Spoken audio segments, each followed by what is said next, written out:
Coming up on the next episode of Zuzu All Grown Up. We welcome the extraordinary Reverend Edie Weinstein, therapist, interfaith minister, author, and founder of Mobsters, Armed with Love. From her work as a journalist to her incredible experience interviewing His Holiness the Dalai Lama, Edie's journey is nothing short of inspiring. It's a conversation that will warm your heart. Look, Daddy, teacher says every time a bell rings, an angel gets his wings. You're now listening to Zuzu All Grown Up. She's been featured in more than 20 films from the early days of film and television. He is a psychotherapist and her loving husband. Together, they are on a mission to brighten your day and your life. It's a time to smile, a time to laugh, a time to expect more. It's time to get inspired with your hosts, Karolyn Grimes and Dr. Brunell. It's time to meet Zuzu, all grown up.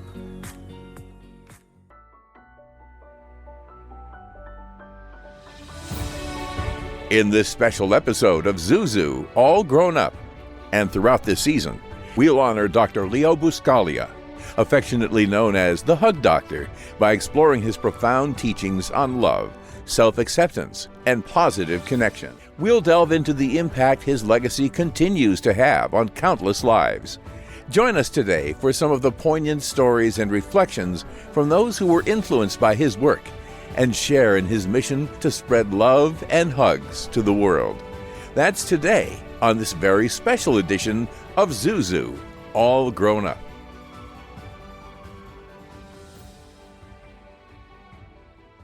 Get ready for miracles. Get ready for Zuzu. All Grown Up.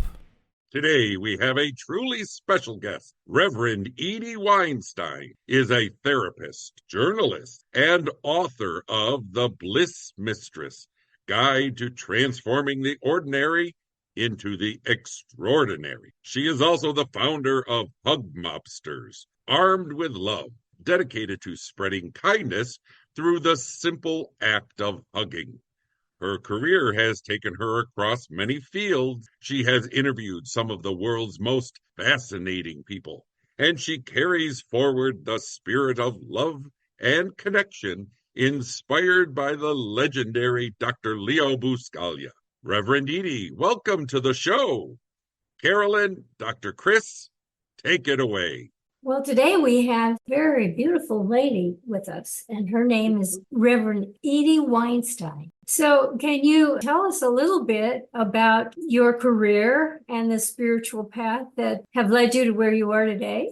I'm what I call a professional hyphenate. So I'm a licensed social worker, therapist, interfaith minister. I'm a journalist. I'm an author of a book called The Bliss Mistress Guide to Transforming the Ordinary into the Extraordinary. I was also a podcast host for 3 years. I do PR and marketing. I do a whole bunch of different things. I'm also the founder of a group called Mobsters, Armed with Love. Leo was an inspiration for that. We do free hugs around the world. That's what my work is in the world. The path that led me there is that I grew up in a very loving, nurturing, touchy-feely family where hugs were abundant. And what I was told by my parents is that you could do whatever you want professionally as long as you like it and you could support yourself doing it. So I became a therapist, social worker. The interfaith minister path came as a result of an experience I had when my husband was still alive. He had enrolled in a school called the New Seminary in New York. Some points he was not able to stay awake to read, so I would read to him. He had neuropathy in his fingers, so I would type his papers. I was learning the course material, not having a clue why, until literally the day he died. When we disconnected life support, the voice said, call the seminary and ask to finish what Michael started. So a few days after his funeral, I did just that. I spoke with one of the deans and she said, absolutely, you're welcome to join us and graduate with Michael's class on 2 conditions. One is that you're doing this for yourself too, and not just for him. And the other is that if you want to graduate with his class, you've got to do year 1 and year 2 simultaneously or wait to next year. I did 2 years worth of work in 6 months. I was unknowingly preparing myself to do that when I was studying with him because I had no intention of doing this work. So it was what some people would refer to as a calling, literally hearing a voice that said that. I was ordained in 1999 and I never wanted a congregation. I didn't want to deal with all the internal politics. So mostly what I do is weddings and funerals and baby blessings. And I've married something like over 400 couples since then. Part of my passion and my mission is being connected with people on all different levels.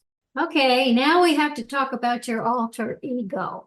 I started doing clowning when Michael was sick. A friend of ours who had worked with, do you know who Patch Adams is? Mm-hmm. Yeah. Doctor clown who looks nothing like Robin Williams, by the way. Kathleen was working as kind of like his assistant. She introduced us to clowning. Michael and I would get dressed up and go out and just interact with people out in the world. I don't know how to do balloon animals. I don't know magic. So Feather is a fairy. And I had all kinds of different costumes, and I would do mostly volunteer gigs. Michael died while waiting for a liver transplant, so I volunteered for Gift of Life donor program, probably one of the largest in the country, organ donor education and procurement agencies. So they had events and I did volunteering for them. Gilda's Club, Gilda Radner. Yeah, Gilda's clubs are non-residential cancer support communities for people living with cancer as well as their family and friends. So I would do clowning at their events too. So I called it street clowning mostly. How do you have time to do all the things that you do? I've been thinking about it a lot lately. An event happened in 2014. On the way home from the gym at the age of 55, I had a heart attack. Workaholic that I was, I drove myself to the hospital. I didn't call 911, and it became necessary for me to take a look at what I was doing to myself. And I cut back,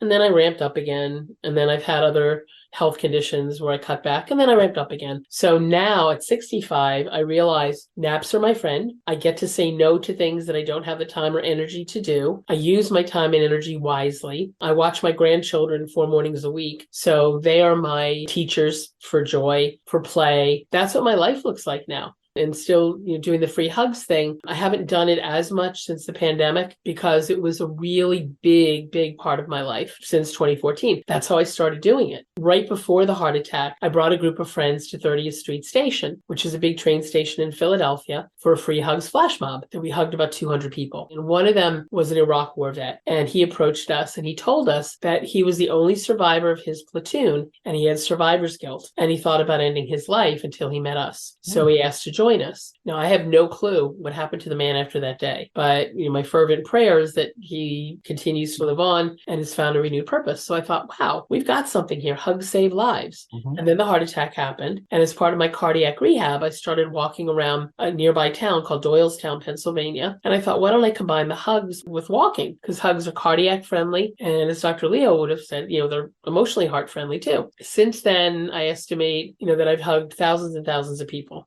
And then with the pandemic, just shut everything down. And I've again started ramping up, getting back out there. Can you share how you knew Dr. Leo and why his love for life was so impressionable to you? I read his book Love when I was in college, and I had a professor that was probably the closest thing to his style. Her name was Dr. Vicki Morford, and she taught a psychology class. It was a psychology lab class. So we did a lot of experiential kind of things. And she may have even been the one that introduced me to the book. And when I read it, I thought, wow, I wish everybody had a professor like him. And I was fascinated with what led him to, the choices that he made. And I thought, except for the fact that I don't have 8 kids or 10 kids in my family like he did, I had the same kind of energy growing up. A big touchy-feely Eastern European Jewish family, lots of hugs, big extended family. My parents valued education like it seemed his family did. My father was a blue-collar worker. He was a milkman and a bus driver. And my mom was a switchboard operator. I thought, God, someday I would love to meet this man. And we have never actually met. Fast forward to 1988, and my husband and I created a magazine called Visions, had to do with holistic health and wellness. We'll join Karolyn and Chris in just a moment with more of Zuzu All Grown Up. First, an important message. Start your morning right with premium coffee roasts available at ZuzuNetwork.com and drink them in your Zuzu All Grown Up coffee mug. Also perfect for tea and hot chocolate. Stay inspired throughout the day with the same gratitude journal used by Karolyn and Chris, and check out t-shirts, hats, books, Christmas keepsakes, and more at ZuzuNetwork.com/shop. Join Zuzu's network today at ZuzuNetwork.com/join. Karolyn is creating an international network of aspiring angels, everyday people who believe that they can help make the world a better place by making life better for even just one other person. Let us know you want to earn your wings at zuzunetwork.com/join, and Karolyn and Chris will send you inspirational material to support you in your journey. We're back with more Zuzu All Grown Up.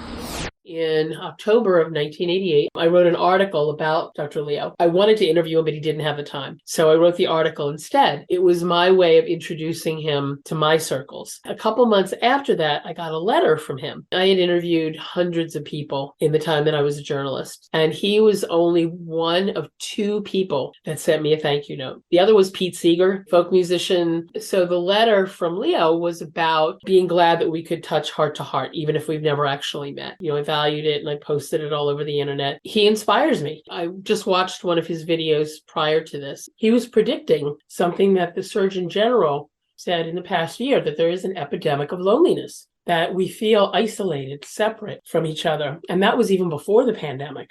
So imagine how much more people feel that way as a result of that. I mean, when pandemic first happened, I had a dream where we could hug again, back to back, or back to front like spooning, because I was terrified that we would never be able to hug again. And I thought, how is that possible? That human beings would be created hardwired for touch, only to find out that we are not going to be able to do that again. So that was one of the greatest blessings for me when I was able to hug people again. And the first actual hug that I experienced with another mammal was with my cousin's dog. I'd gone to visit her, and we were sitting like 20 feet away from each other. And Maddie was running back and forth between us. And she jumped onto my lap, and she was so muddy, and I didn't care. I cried. You know how big dogs think that they're lap dogs? She thought that.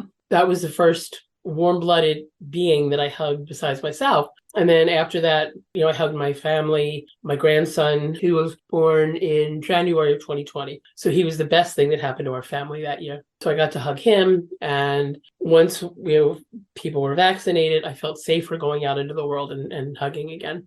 I just wonder if he was still living, what impact he would have on the world. Would he go out and interact with the people who are at odds with each other and try to bring people together? I'd like to think that he would have done that. Kind of see him as an influence, a guardian spirit who says, okay, if I was brave enough to do this, then so are you. So the other connection was with mutual friends, Barry and Joyce. They've written about Leo as well, and the influence and the impact that he's had on their lives. The thing that I appreciate most about him is that he was able to touch people's lives, even if he never met them. If they just watched one of the PBS specials or the YouTube videos that are online, or read one of his books. He was a seed planter, planted seeds of love wherever he went. Who knows the impact he made on people. And I remember watching him on PBS, our local WHYY's, shout out to our Philadelphia PBS station. And I remember thinking, I want to do what he's doing. So he was inspiring to me as a speaker as well. And I'm going to start crediting him with it. I never actually have done that. His willingness to be vulnerable and say, I would like to hug you. Is that okay with you? Inspires me, because all the hugs that I do are totally by consent. I don't hug anyone without their permission. I have grandchildren, and we teach the kids that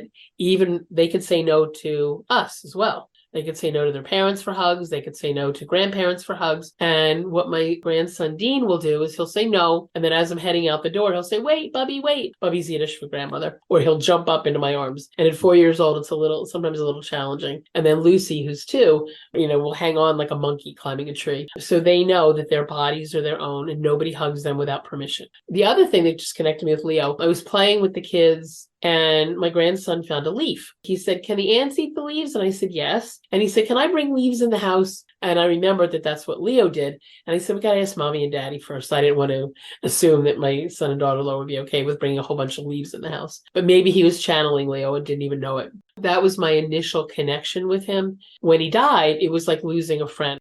What was the most important message that you received from your connection with Dr. Leo?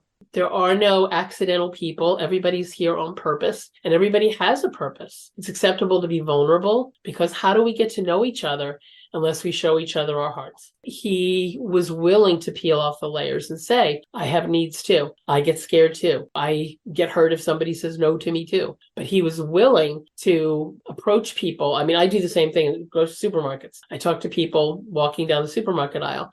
And when my son was young, he'd say, Mom, do you know that person? No. Then why are you saying hi to them? I said, because they're in my world. And that's how we get to know people. Does everybody accept that graciously, or do you have some odd once in a while people that kind of don't like that? No, I mean, most people will say hello back. With the hugs, most people say yes. A few people say, nah, I'm good. I mean, that's literally their answer. Nah, I'm good. And I say, I know you're good, but hug somebody. You know, whether it's yourself, your dog, your family member, a tree. So yeah, most people are receptive. I don't think that I invade people's space. I step back and wait for them to say yes. Who was the most favorite person that you've interviewed over the years? Dalai Lama. I interviewed him in 2008 when he came to Philadelphia. That interview was 20 years in the making, because when we had the magazine, I'd wanted to interview him and I thought, I don't know how I'm going to make that happen. But my friends all said, my family said, no, we know someday you're going to do it. So I started planting the seeds, created vision boards with his picture on it. And a friend said, well, why don't you cut out a picture of yourself and put it next to his for proximity? And then somebody else said, why don't you write questions as if you're going to be asking him the next day? So I did that. And a friend of mine, shout out to Greg Schultz, who is an American-born Buddhist, who's very much involved with the Tibetan rights movement, knew His Holiness. And he said, well, see what I can do. So in 2005, maybe, His Holiness came to Rutgers Stadium in New Jersey. He was doing a talk for like many thousands of people. The people who were bringing him in reached out to me and said, would you be willing to help us promote this event? And I said, sure. And by the way, is he doing interviews? No, he's not. And I said, all right, I'll help anyway. So I went to the stadium and walked around with a little tape recorder, interviewing people there and asking them, why are you here? What does he mean to you? And I don't even remember where the article got published. As all of us were leaving, they gave us a postcard with a picture of His Holiness on it. And I kept it taped to the dashboard of my Jeep, which I had at the time. And with each subsequent car, I would take it off. And I still have it in the car that I have now. So he was with me in my car. He was with me on the vision board. He was with me in my heart. So fast forward to late 2007, early 2008, Greg reaches out to me and says, I was tapped to be the event producer for His Holiness coming to Philadelphia. I can't promise anything, but I'm going to put in a good word for you. Would you be willing to help us promote it? I said, of course. Months went by and it was like that kid's game. You're getting warmer. You're getting warmer. This could be happening. And I just did the hardest thing. Like when you're doing the manifestation process, I had to surrender it and say, okay, I did all the legwork. Now I let it go. In early July of 2008, I'm at an outdoor music festival in Camden, New Jersey. And Greg calls me. He says, are you sitting down? And I said, no, should I be? He said, yes, you got the interview. And by the way, you're the only journalist in Philadelphia who he's offering an audience with. And I screamed into the phone. A photographer friend was there. He snapped a picture of it. I don't have that picture, but I have the pre-screen picture where I'm talking to Greg. And he said, I'll get back to you tomorrow with the details. So the next day he calls me back and he says, there is a change. You still have the interview, but he wants the Philadelphia Inquirer to be interviewing him as well. Now, you don't think I said, nah, if I don't have an exclusive, I don't want it. Of course, I said, absolutely. And it turns out that the person the Inquirer sent was a journalist whose work I had read for years. And I was happy to partner with him on this. We'll join Karolyn and Chris in just a moment with more of Zuzu All Grown Up. First, an important message. To find out more about the organization featured in today's episode or a previous episode and to learn more about how you can help, go to zuzunetwork.com/beanangel. What is dedication? People ask, how your children learn how to ride a bike and you didn't? I just created an environment where they taught themselves and all I had to do was be there. That's dedication. Visit fatherhood.gov to hear more. Brought to you by the U.S. Department of Health and Human Services and the Ad Council. Zuzu's book club features recommendations from Zuzu herself on books she loves and thinks you will love also. All of the books that the club reads, fiction and nonfiction, are inspirational and uplifting. Folks, this is a life-enhancing club to be part of. You can sign up for free at zuzunetwork.com/book club. That's zuzunetwork.com/book club. If you're inspired by today's conversation with Reverend Edie Weinstein, you'll want to check out her book, The Bliss Mistress Guide to Transforming the Ordinary into the Extraordinary. This book invites you to embrace joy, adventure, love, and self-discovery, teaching you how to become the mistress or master of your own bliss. You can find the Bliss Mistress Guide to Transforming the Ordinary into the Extraordinary on Amazon. This is Zuzu, all grown up. So the day before the interview, he and I are at a Buddhist temple in Philadelphia, and we're looking at all the other journalists there who are writing about the event. And I said, they don't know that tomorrow at this time, we're going to be with His Holiness. And his response was, I got a new suit for the occasion. I said, I got a new dress for the occasion. He said, look, he's giving us, I think, 15 minutes each. What if we go in together and get a whole half hour? So he gave us 45 minutes. The day before the interview, he was speaking in Philadelphia, and it was his 75th birthday, something like that. And they had gotten him this huge sheet cake, enough for everybody who wanted a piece. So I was the last one to get a piece. I took it with me into the lobby, and I called my mother, who was living in Florida. And my dad had just died a few months earlier. And I said, guess what we're doing? You and I are enjoying the Dalai Lama's birthday cake. And we both cried. And I said, you know, Daddy had something to do with this. My dad was a connector, probably very much like Leo. And I said, I bet he had some connections and he made this happen. So she said, I always knew you would do this. And when you meet His Holiness, you wear a white silk scarf called a kata and hold it out. He blesses it, puts it around your neck. Well, when he did that, he hugged me. After he greeted us, he ushered us back into the room. We sat at arm's length, and anytime he would want to make a point, he'd tap me on the arm.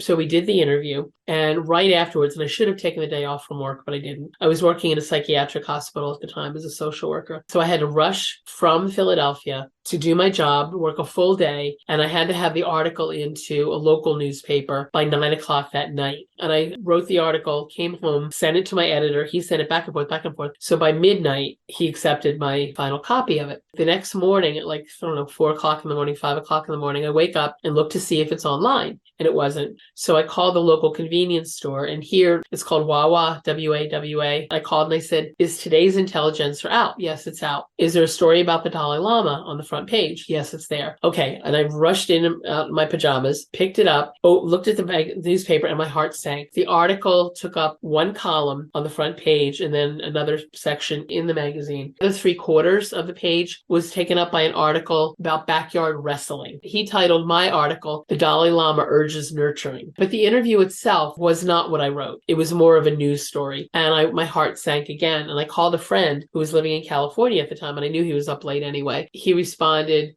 F the article, you got to interview the Dalai Lama. And since then, the article has gone, my article, not the one that the newspaper edited down, has gone all over the world. So it's still one of those surrealistic experiences, like, wow, I got to interview the Dalai Lama. Every time I see him speak, I think, oh, that's my buddy. And I imagine that that's what it would have been like if I gotten to meet and interview Leo. I practice Buddhism myself, and so I follow the Dalai Lama and love to hear what he's preaching or talking about now. It's always about love and compassion and the earth taking care of each other, much like Leo's message was. Mm-hmm. Yeah. He was also very much like Leo, very human. He talked about getting angry. He talked about getting jealous. In the interview, I had asked him a question. I wasn't going to do the typical Q&A. I asked him a question about the legacy he wanted to leave. And he said, as a practicing Buddhist, we don't care about legacy. And he talked about a journalist from, I think it was the New York Times, that had asked him that question. And he gave her that same answer, but she persisted. And he said, if you ask me again, I'm going to get angry with you. And she asked again, but he is a genuine human being. And I really honor that he's willing to put himself out there in the world. I think how old is he now? He's in his 80s. Just find him absolutely remarkable. But what was really cool about doing the interviews is that, again, it was just part of my job. And they weren't your typical Q&A. None of them were. They were about conversation. The only interview that I ever did that didn't flow like that was with Shirley MacLaine. Her book, Out on a Limb, had just come out, and she was probably tired of interviews. But I had prepared about a dozen questions, and I would ask a question, she would answer, and there'd be silence. Ben and Jerry, the ice cream guys, they were fun. And because it was over the phone, I had to ask them who was talking because I didn't recognize their voice. Who else was fun? Do you know who Bella Abzug was? She was a congresswoman from New York. She was also a friend of Shirley's, from what I remember. And I did the interview with her right afterward. And my first question out of the box was, when Bella speaks, people listen. Why is that? I was a young journalist at the time, and I was a little taken aback, and I went, you're quite influential, and people, what you say carries a lot of weight. How come? And then she said, oh, and then she goes on with the interview. So she was fun. Yeah, I mean, there were so many of them. And the cool thing is they came to us, their editors, their publishers said, okay, we want you to interview us, because this was like a new agey, metaphysical, holistic type magazine. Yeah. Mm-hmm. We did it from 88 to 98.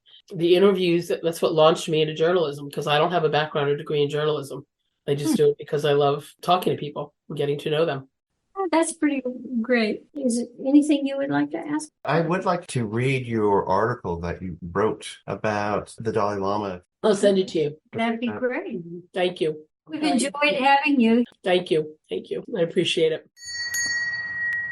What an incredible conversation. A heartfelt thank you to Reverend Edie Weinstein for sharing her wisdom. We'll be right back with a closing thought after a short message. Do you know someone who is earning their wings? Someone practicing kindness and service to others? Perhaps an organization or initiative helping make the world we live in a kinder, sweeter place. Or maybe you've witnessed the miraculous, the divine, the magnificent in some way in your life, and you'd like to share it with others. Go to zuzunetwork.com/tellmystory and let us know more. You may end up being featured on an upcoming episode of Zuzu All Grown Up. That's zuzunetwork.com/tellmystory. Now here's Seth Kennedy with today's parting thoughts. Dr. Leo Buscaglia once said, too often we underestimate the power of a touch, a smile, a kind word, a listening ear, an honest compliment, or the smallest act of caring, all of which have the potential to turn a life around. Reverend Edie has taken that message and made it her mission. We may not all have time to start a movement, but we can start by making a difference in small ways. Greeting a stranger, checking in on a friend, or simply offering a warm hug to someone who needs it. In a world that sometimes feels disconnected, let's remember kindness is contagious and love is limitless. Until next time, you've been listening to Zuzu, All Grown Up. Thank you for listening to another episode of Zuzu All Grown Up. We hope you've been inspired to live your most wonderful life now and to help those around you do the same. Remember, no matter what you're going through, no matter who you are, there are people who care about you and your life makes a difference. It is a wonderful life. Check out ZuzuNetwork.com for more on today's and other episodes, including transcripts and merchandise you won't want to be without. New episodes are coming soon. For transcripts of today's broadcast, go to ZuzuNetwork.com/transcripts. Watch a video clip of today's episode at www.instagram.com/Zuzu All Grown Up. That's www.instagram.com/Zuzu All Grown Up. Then click on the Reels tab from the top of the center of the page. Don't forget to follow us on Instagram at www.instagram.com/Zuzu All Grown Up. That's www.instagram.com/Zuzu All Grown Up. Catch up on past episodes and discover currently premiering and upcoming episodes as well, and get helpful links and exclusive clips from our recordings. That's www.instagram.com/Zuzu All Grown Up. Zuzu All Grown Up with your hosts Karolyn Grimes and Dr. Chris Brunell. Announcer and guide Seth Kennedy. Executive producer Kevin R. Stillmock. Coordinating producer Holly Ann Way. Technical producer Stella Joelle. Managing producer Karina Filatova. A Wonderful Land production. In collaboration with Radio Wonderful.